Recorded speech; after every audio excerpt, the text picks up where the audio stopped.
This is big time stuff. It goes down on Friday on ESPN Plus. We're talking to Shane Burgos right now from Las Vegas. Hello, Shane. How are you? I'm good, man. That was a great breakdown right there. Killed it. Well, that was it. That was it. That was the whole story right there. Thank you for joining Yeah. us as always, and I appreciate you doing this just a couple of days before the fight. A lot to No get problem. to here. First off, why are you fighting at 55 and not 45?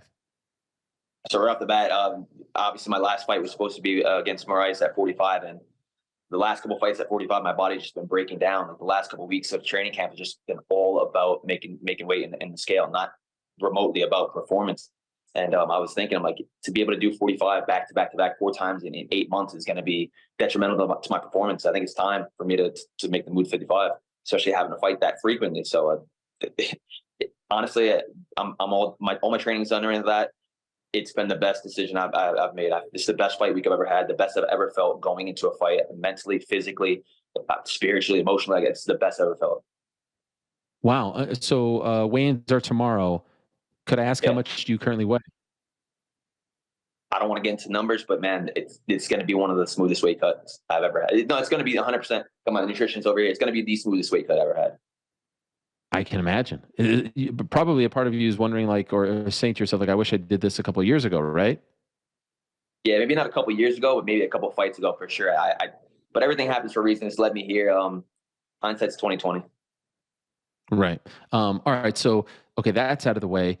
Now they go off the bat, which I kind of love as a fan, but I was a bit surprised that they wouldn't build up to it. You versus Olivier right off the bat. Were you surprised when that was the fight that was presented to you? Yes, I had the same exact reaction as you. Very surprised that was right off the bat. And then when I sat back and I thought about it, I was like, this kind of does make sense. You got to like push the show right off the bat, start off hot. It's a huge fight. It's the biggest fight I could imagine. Right, I'm getting the guy that won the entire season. He's the champ in my eyes, even though this title restarts. I'm looking at him as he's trying to defend his belt, and I'm trying to come in and take it. So going fresh, like Okay. right off So the bat, is you like that? yes. Okay. And so I like it as well. It took me some time. I was like, man, I thought maybe they'd give you a bit of a, I don't want to call it a tune-up fight. There are no real tune-up fights in this tournament, but maybe build up to it because you're such a big, signing for them. We were supposed to see you on that November card at Madison Square Garden against Moraes, as you said. What happened there? Why did you have to pull out? The weight cut was just catching up to me when my body was breaking down. I got an injury. I kept pushing through it in training, and then just kept getting progressively worse because I was at such a caloric deficit. My body couldn't recover. I was going through the training where I was beating my body down with the injury already, and it just made it worse. I couldn't grapple. I couldn't spar. I couldn't wrestle. I couldn't really do much. So I was just like, guys, I don't think I'm going to be able to do this. So, like I said, hindsight's 2020, and I'm here at 55 now, and it's the best I ever felt. Was that tough for you? Because I'm sure you wanted to make good on the big deal, right? Like you wanted to show up for them. You're in New York and all that stuff. Was that a hard call to make? 100%, man. It was like, oh, it gutted me. It gutted me, but I literally couldn't do anything training wise. So I was like, what am I going to do? I'm just going to go in to show up just to show up. I'm not that kind of guy. Like, yeah, I'll get paid good still, but no, I'm showing up for the paycheck, of course, but I'm showing up to win. It's win or die always when you get me fighting. hmm I know you've been to a couple of their events now. Had you ever been before signing with them? No, the last one was my first one. I went to the finals in New York City, and I was blown away with the production. I thought it was fucking awesome. Yeah. Okay. So that's what I was wondering. Like, I'm sure you've now watched a few. They've had this is going to be their third of the new season. So far, so good. The first two events were pretty solid. What do you make now that you're like really, immersed in the PFL culture? What do you make of the show that they're putting on? I love it. I didn't know, especially like this is my first fight week with them, so I didn't know how it was going to go, and it's been so smooth. The transition from the UFC rolling over to the PFL, it's been seamless. It's been really really smooth. They take care of me. They treat me super well. Treat the other fighters well. Like I have zero complaints. It's been a very smooth transition.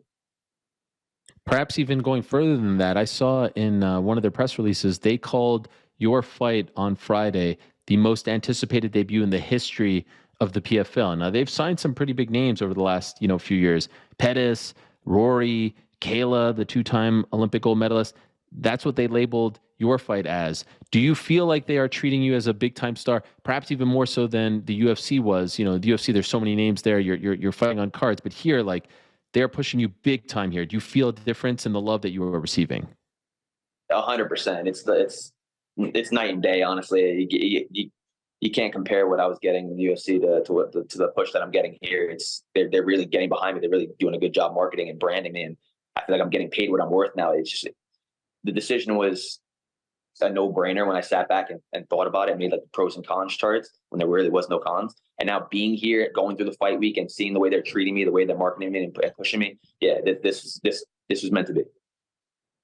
Yeah, and correct me if I'm wrong because I remember you came in studio to make this announcement and you were Yeah. all in, but there was a part of you that was still like digesting this news, right? Like you were Yep. happy, but I still felt like a little part of you Yeah. was like, I don't want to call it sad, but you know what I mean? Like it was mixed emotions, right? Yeah. 100% nailed it, dude. I was like nervous going onto your show. I remember that. Yeah, I was literally nervous. My brother came with me. Remember, he was there, and we didn't talk the entire car ride because I was like, "Am I making the right decision?" I'm just so nervous that it was. I've been in the UFC for 6 years. I had my almost my entire career was in the UFC. Most of my fights been in the UFC. So I was just like, I don't really know anything else now. I loved being in the UFC, and I completely stepped out of my comfort zone. Yeah, for the money and for everything I was going to get with it. But now being here and feeling it and seeing everything that I've gotten from them, and dude, I cannot be happier with the decision I made. Like it's been shout out to first round management, Maki and my boy Abe, Jose, putting just being in my ear, telling me like, are you a prize fighter or are you a UFC fighter? And the first time I filled up my contract, I'd say I was a UFC fighter. I was like, no, I like being in the UFC. I call myself a UFC fighter. Now I have 2 daughters, another daughter on the way. I'm a prize fighter, man. I got to make this worth it in the long run. It has to be worth it for my family and that financial security that I'm getting from the PFL, and then like the the stuff on top of that. Like I have sponsors now that are paying, and I have the commentary that I'll be able to do in the future. Like it, I cannot be happier with the decision. PFL, I'm riding with you guys. That is great to hear. And by the way, congratulations on a third daughter on the way. That is tremendous stuff. So well done to you and your wife. I remember right after our interview, Dana White said it almost seemed like he had no idea this happened. Like he was like, we screwed up on that one. How did this happen? What was your reaction when you saw that? I, I was flattered to hear what he had to say about it, but yeah, I guess I was a little bit surprised as to I don't know how they run things. Obviously, I'm not on the business end of it, but I assume they all talk to each other. I guess maybe there was some miscommunication on someone's end. I don't know if somebody screwed up or whatever. That's for me to just wonder. Did a part of you feel like, damn, like what would have happened if Dana knew? At least maybe the offer would have been different, or you know what I mean? Yeah, I mean, maybe I would have been interested in seeing the offer, but the deal that I got from the PFL, it would not have been able to be matched. Like Okay. plain and simple, like it's pretty black and white. Like had they matched the deal, they're paying almost every fighter exponentially more. Because if you're going to pay me more, then everyone's going to have to get bumped up significantly. That's how good my deal is right now. Okay. Did you ever hear from him? Like, did he ever send you a text or something and be like, "Hey, man, good, like, yeah, you got something from him?" Yeah, so Hunter Campbell, he texted me, cool guy, awesome conversation, super humble. And then Dana called me. I missed the call. He left me a voicemail, awesome freaking voicemail. It, I like I said, very flattering. It's like he didn't have to go out of his way to show his appreciation for my fights or anything like that. So feel appreciated for the blood, sweat, and tears that I put in all those fights that like you guys see me fight. Like I put my heart, my soul into this shit. And to get that appreciation, like he wasn't just like, all right, fuck you, go to PFL. He gave me a call and let me know how much he appreciated the way I fought, wished me the best. I was like, that meant a lot to me. Yeah, somewhat rare because like in the past he has taken it personally when someone left.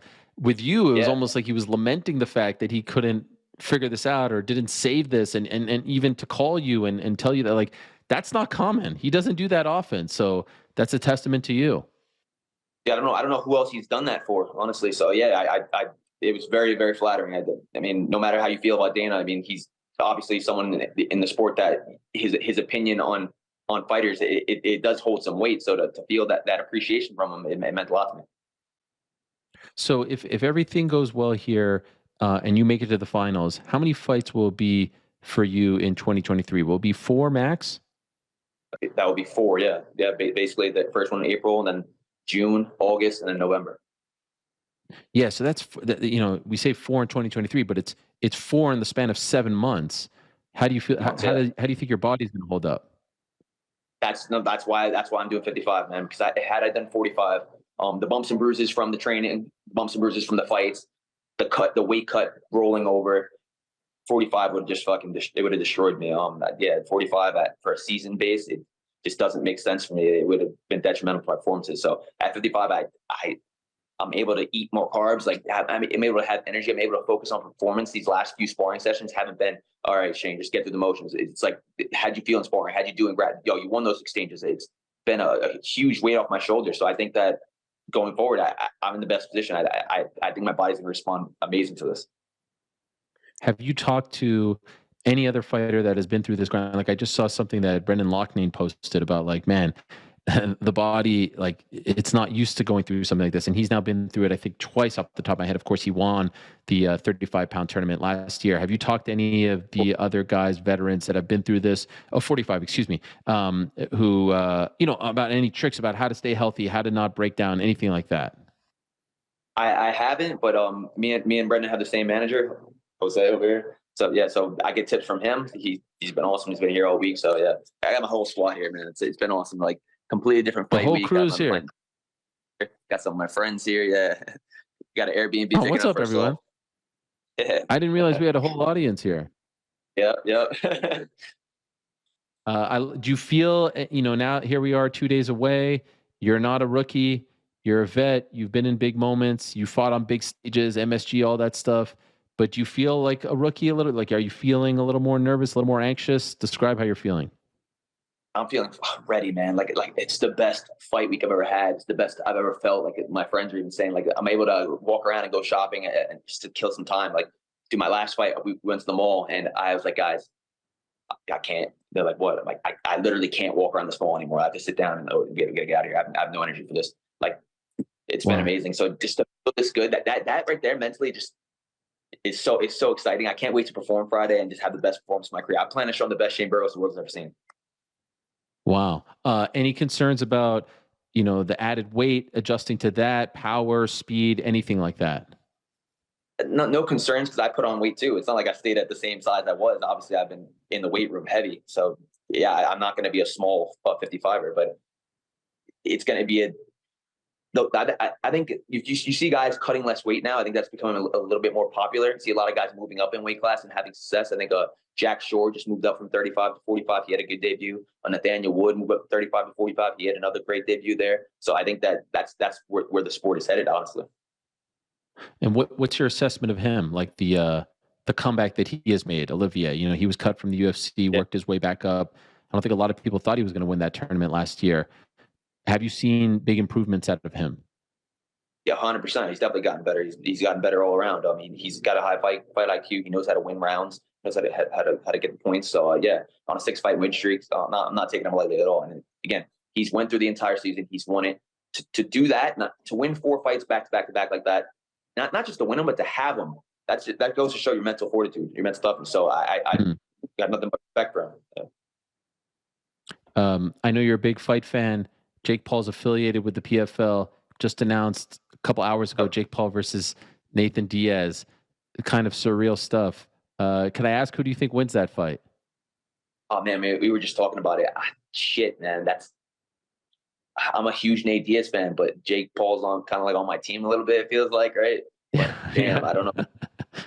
Uh, I don't know. Jake's only 26 years old. Nate's like 37, I think. So I think this is the right time for Jake to take that fight. And it's 8 rounds. I think his cardio holds up for 8 rounds. If it was longer, I think I would favor Diaz more. But it's like 50-50 almost for me because Nate's fucking Nate. He's a dog. He's not easy to put away. And he's been around. He's been sparring with high-level boxers. If I had to pick, I'd maybe lean towards Diaz, but I'm not sleeping on Jake Paul at all.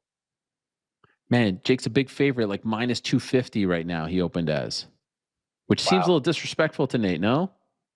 I think the lines are going to drop down a little bit as we get closer. I can't see it staying there. Yeah. I can't wait for that. I can't wait to see your debut. Massive fight. Again, was shocked when they announced it, but I was like, you know what? I like this. This is good. This is fun. It feels like, hey, it's almost like in the NFL, you get that big game out of the way, like week 1, you see where you're at, and then maybe it's a little more smooth, weeks 2, 3, 4, etc. It feels like that's what we're getting here for you and Olivier Aubin-Mercier, because it's a big fight for him as well. It's a massive test for him as well. Dare I say, tougher than anything he fought or anyone he fought last year in his run to the championship. So good luck to you, my man. All the best. Looking forward to it. Thanks for jumping on with us. Enjoy the show, guys. I love it. All right, there he is. Hurricane Shane Burgos.